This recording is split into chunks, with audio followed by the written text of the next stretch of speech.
Hey guys, Shadylikeatree here, and here is a video slideshow of some of my footage of the games that I've played. I'm going to be presenting to you guys, so let's get into the videos. I'm going to talk about each game that I played and kind of give you guys a nice overview of what I played and why I liked it. So the first game I want to talk about is the Lego Superheroes 2. I got the chance to play the demo for this, which you're watching me kind of film someone over their shoulder. It was about a 15-minute demo. I don't really have a whole lot to say about this game other than it feels very similar to the previous games. So if you kind of like that sort of thing, or if you you know, are happy with kind of how they play, you're going to enjoy this game. I liked it. I mean, it was just fine. I had the same problem happened to me that happens in the other games, is that it's not always clear exactly what you're supposed to be doing, or how to go about achieving your mission. You get kind of air quotes stuck sometimes. So this was sort of more evidence of that. So all in all, it was fun. You got to play against Galactics, and you used the Guardians of the Galaxy's characters. So I didn't get to play as anyone other than you know, Star-Lord, Groot, Rocket Raccoon, Groot, Baby Groot, and Gamora, and Drax. You know, all five. So I can't really say about how the other characters played, but it was nice to get to play these, since these were guys that weren't in the first game and haven't been in Lego Avengers thus far. So I can't really complain too much. The next game I've got here is Mario Odyssey. Now, I had to be a little bit sneakier with this this footage, because they were being super weird about kind of getting footage of the game. I played on the sand level, which you will not see here, I don't believe. I believe both of these are the street levels. The second monitor to the left is the sand level. It played like, you know, any other Mario game I've played, you know, on the N64 and whatnot. So I don't really have anything additional to say, other than it was just really pretty cool to go from 3D Mario to 2D Mario, which is something I couldn't really get on film, because, again, the guys were watching me like a hawk and told me to stop recording a couple times. This here game, this is called Gorn. This is a VR sort of game by Devolver Digital. It's the same guys who made Broforce. This was the highlight of me from a VR experience, as well as probably the favorite game that I played. You could do some pretty fun, weird, awesome things with this game. You could rip people's arms off and beat them over the head with it. VR is pretty difficult for me, just because I have no experience with it, but I mean, it's fun. And you can see right here, you know, you knock the dude out and just keep punching him. It's pretty bloody, pretty gory. One of the cool things I liked about this game is that, you know, it was fun, and also the devs are really cool, because there was a disabled or young person here who they kind of adjusted the settings to make the game fit them, and I thought that was really appropriate and really awesome. And they got a chance to play, so I was really happy about that. But this game just looks fun. The physics are weird. You know, it is kind of what it is, and I had a really good time playing this game. The wait was super long the whole time, so it was like each game was like 15 minutes, and it was kind of progressively difficult. But at the end of the day, this was you know, I think a really fun VR experience. So if you've got VR and you've got the Vive, and you kind of have the opportunity, this is definitely worth picking up and checking out, because it's just ridiculous and fun, and that's what video games should really be, is just ridiculous and fun. And like right there, this guy had a little bit of gravitas by flipping his thing around and kind of waving it around. It was kind of great. But yeah, that was Gorn. I really liked it. The display and setup was kind of cool. Getting to shoot arrows was cool. All in all, just a really fun experience.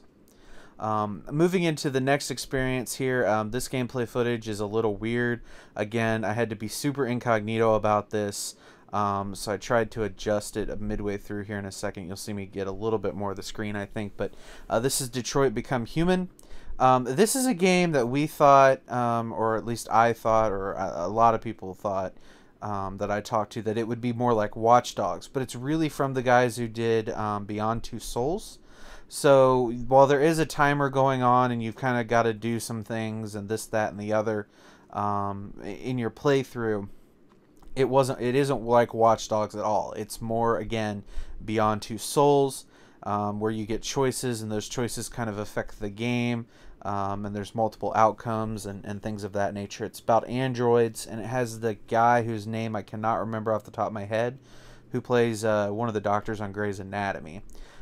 It was fun. I'll spoil a little bit here, so if you don't want to know this particular level, there were, I think, 5 different endings for this demo. I got the demo where I died, but I saved the little girl, which was kind of my goal all along, because if you're an android, your consciousness, I feel like, I mean, I don't know how it works in this universe, your consciousness kind of can be kind of transcendent, so, of your physical parts here. So I kind of felt like that I didn't really die. It was just that I saved the girl, which was kind of the main point of the game. But it was really fun, really interesting, and I was glad I got the opportunity to play it. So I kind of wanted to show you a little bit of the footage here. It looks great. It sounded great. It felt great. But there wasn't a whole lot of action sequencing to this game for you, I should say. Another game I had the distinct privilege of being able to play was Far Cry 5, Mayhem in Montana, I believe is the tagline they're going for with this. I haven't really played a whole lot of Far Cry in my life, so I can't really compare it to the other games. I will say it felt sort of like, kind of like Homefront a little bit, sort of that same kind of feel. I'm really interested in this game. I watched the panel at PAX. It looks great. It sounds great. I didn't experience any functionality problems. I was able to actually go up in an airplane and kind of do my thing up there. All in all, this is another one that I'll definitely want to check out. I think it comes out in February of 2018. So I want to kind of give it its due and definitely try it out and play the story. You know, I'm all about the story missions, so I don't do a lot of multiplayer. I'm kind of a story-driven gamer. You know, that's why I pick up Call of Duty when I do. But and I'm kind of curious to see how it plays out. But you get to meet a lot of interesting people. This is the first, you know, Far Cry set in America, and I definitely think that this is kind of worthwhile, a worthwhile experience for most gamers. And getting to play with Dynamite and do that was pretty cool for that guy. So.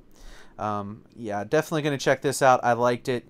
You know, you can see some gameplay here. It's I think well done. It's not completely done and not completely polished, but I think just with more time that they'll get it kind of perfected a little bit better. And then the last kind of game I want to talk about is the only other thing I've yet to mention, and I did not get any footage of this game because they were watching me like a hawk, but I did get a chance to get hands-on with Uncharted Last Legacy, which is already out for a lot of people. I'm going to hold off on playing it just until I have the opportunity to purchase it. It played like any other Uncharted game. I felt really no difference. It sounded good, looked good again. Didn't really have any complaints. I was on chapter 4, so I didn't want to go too far or play for too long. So I kind of just played a little bit and said, yeah, it plays like I thought I would. And the guy's like, you're done already? I'm like, yeah, I really like it. I don't want to spoil any more of the game for myself, so I'm gonna kind of just leave it there. But I know that I do want to buy this and will buy this in the future. So that's kind of where I'm at with it.